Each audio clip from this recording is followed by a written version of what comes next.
Okay, students, I just wrapped up the agenda video. Now I'm going to move into the lesson plans video. So you see that lesson plans is right under agenda, and we are in week 3. So if you go to lesson plans, you open lesson plans, and you will see the lesson plans. Okay, so this is week 3. We are ready to grab our coffee or hot tea or bottle of water and get going. And this is Southern Ladies and Gentlemen class. And we will be focusing on the following. The quote of the week is considered your bell ringer. So you can work on that. There are 4 questions that goes with the quote of the week each week. You can work on 1 question per day, or you can just work on all of it at once and get it done. Agenda. We cover this. This is at the top of the page. This is something that you will want to look back at and reflect upon every single day to see if new pieces of information has been put in there. And it also gives you a layout of what you will be doing in the class session and what you must complete and submit by the end of the week. Vocab, we are definitely doing vocab again this week. We are not necessarily doing grammar at this point, so it is on hold. We are doing a tiny tad bit of writing notes as we begin writing our first body paragraph. We're not going to write a full-out essay at this time. We're just going to iron out all of our body paragraph writing skills. Now, let's take a look at the quote of the week. In the quote of the week, it says, "In nature, there are neither rewards nor punishments. There are only consequences." And this quote is written by Robert G. Ingersoll. We're going to come back and discuss this quote when I get to the quotes section, and I will make a video specifically for the quote of the week.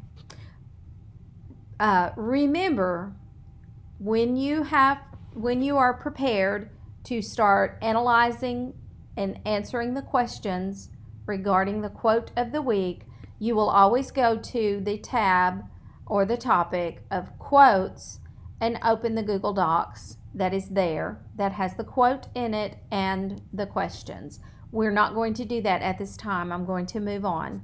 But this is the quote of the week. This is some information about that author who wrote that quote. His name is Robert Ingersoll. He was best known for his eloquent speaking skills. He was an attorney. He served as a colonel in the Civil War. He was extremely skilled as an orator, which means an orator is just someone who gives speeches. In the 1800s, people did not have television, of course. So for entertainment, if they were not staying home as a family, playing board games, sitting around playing musical instruments or doing sing-alongs or reading books, they may go out on the town, so to speak, for entertainment. And in those days, they might go to a theater production.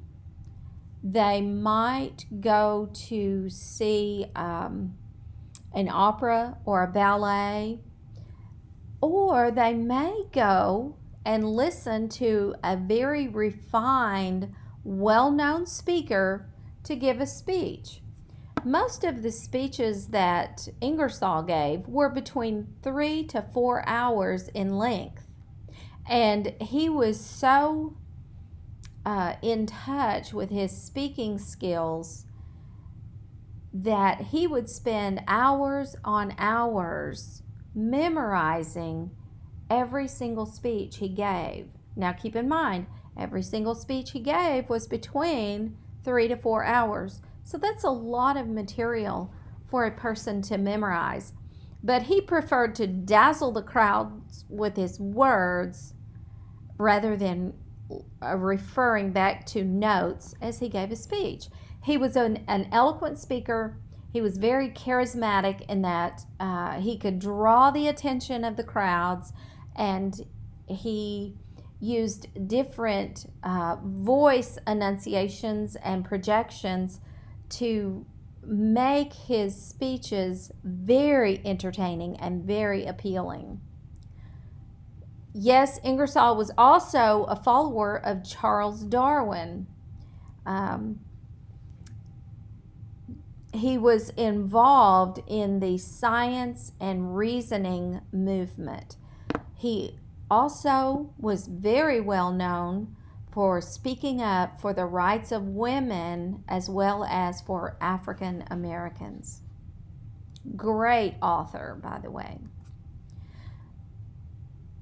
Okay, these are your vocab words. I'm going to go over these and explain these to you. And while you are going, now remember, I'm going to come back to the quote in a bit after I finish all of the lesson plan slides.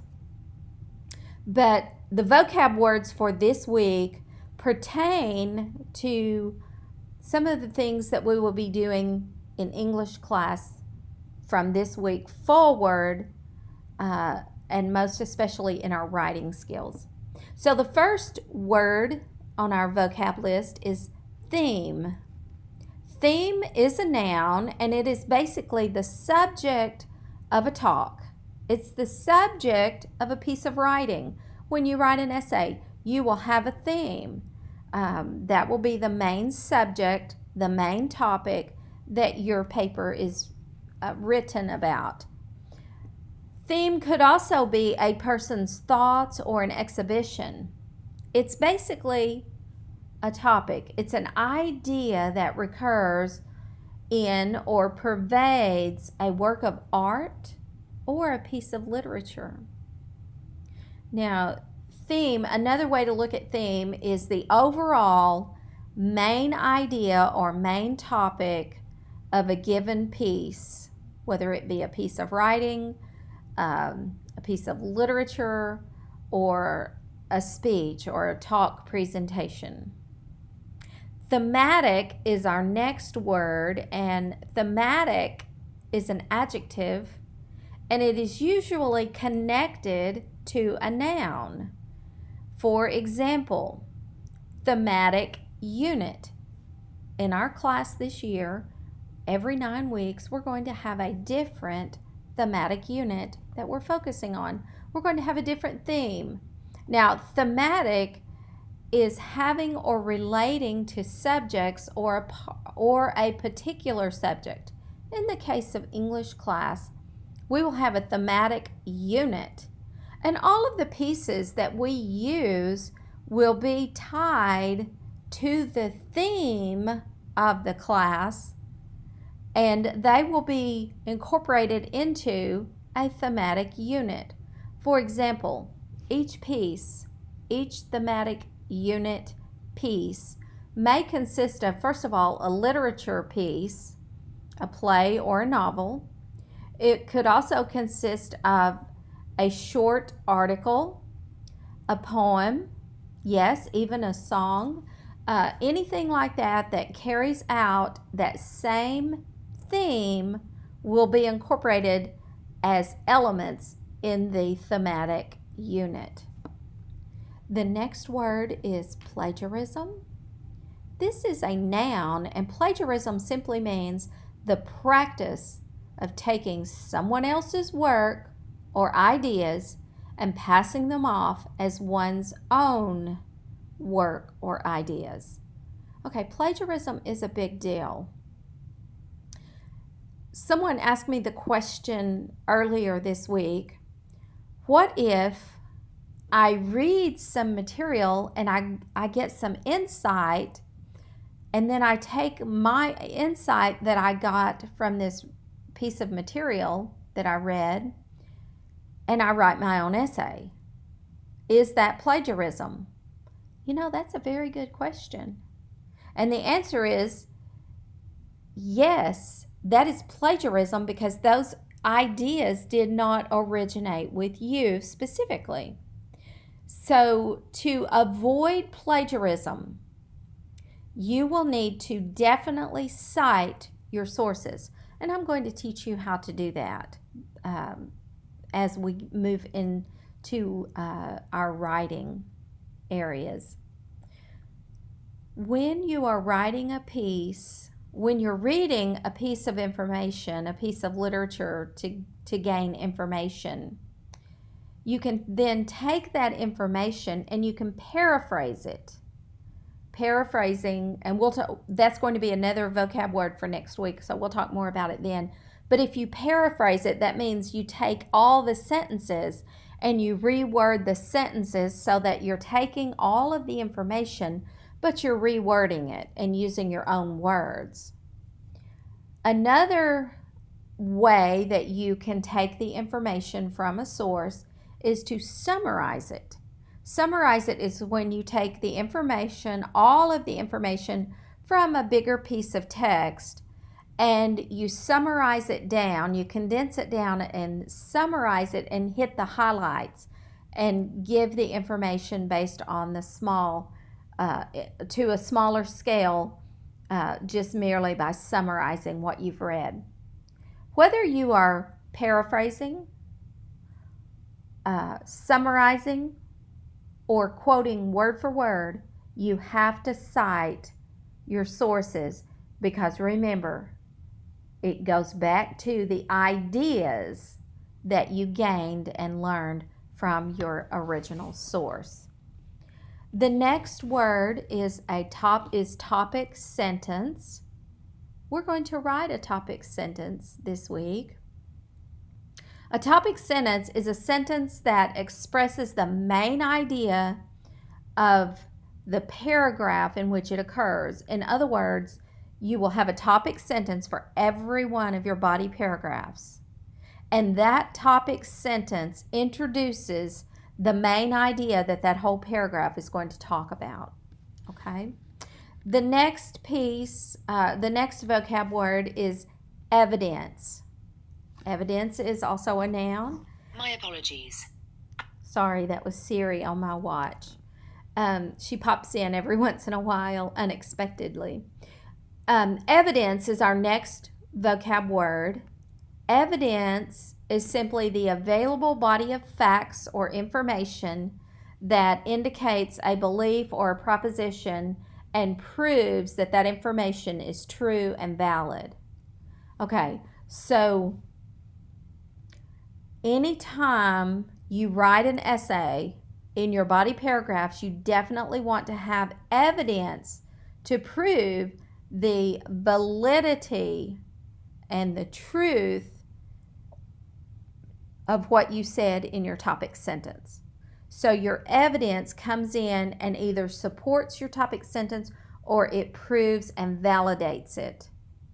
After another element that you can use is vocabulary word number 6, and this is an example.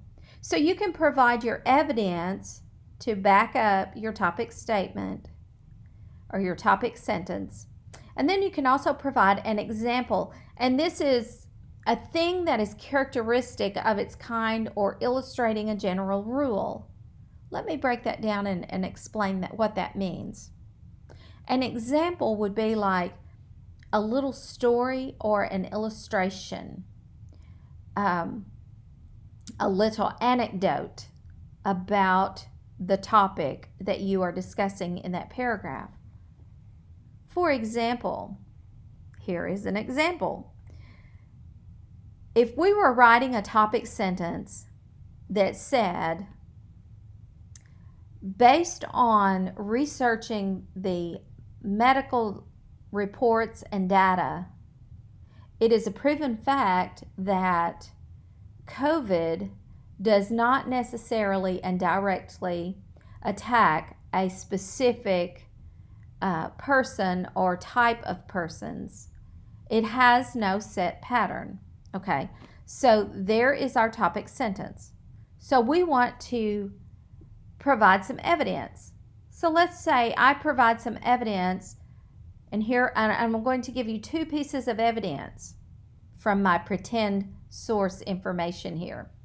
So if I say this medical report, and I state the name of this medical report, provides information of a very young man in his early 30s who was very healthy, athletic, and ate correctly, developed COVID-19, and within a matter of a few weeks, he passed away. He died. Okay, so that is a piece of evidence, and I cited it by saying from this medical record, and I had a name for it. Okay, another piece of evidence might be another document supports the idea that an elderly person developed COVID. This elderly person had several underlying health conditions and issues, but this elderly person survived after a matter of a few weeks of suffering with COVID-19. Okay, so those are my two examples that reiterates the strength and the validity of my evidence. I have researched the medical records and found evidence that proves COVID-19 does not have a set pattern. It can jump around and hop around and target just anyone and everyone with no set patterns of who it targets. Then I provide the two examples of the younger gentleman in his 30s who died from COVID, although he was very healthy. And then I provide the example of the elderly lady who had several health issues, but she survived COVID. So I have evidence coming from a medical record, and then I have two examples to verify and validate what I have said about COVID-19 in my topic sentence. This is how you are going to utilize the writing in your paragraph this week, but these are your vocab words that you need to put in your binder, and you need to complete the vocab information on your vocab graphic organizer, and I will show you where that's located in just a bit. But if you need to know where your vocab words are, they are always going to be found in your lesson plan slides. Okay, let me move on through the slides. So we're going to do a quick review. We are doing the quote of the week. We have a vocab list. We are going to write a paragraph. Now, for numbers 3 or 4 and 5, as of last weekend, I had already made these slides, but last weekend I decided to pull the Caesar unit until next week. So we are not going to pick up Caesar until next week. We're going to use this week to polish up our writing skills. So it's now time to get in there and do some writing and have some fun. So let's get started. I'm going to stop this video now, and I'm going to make more videos explaining the vocab, and then I'm going to make another video explaining the writing. So make sure you tune in to those two videos.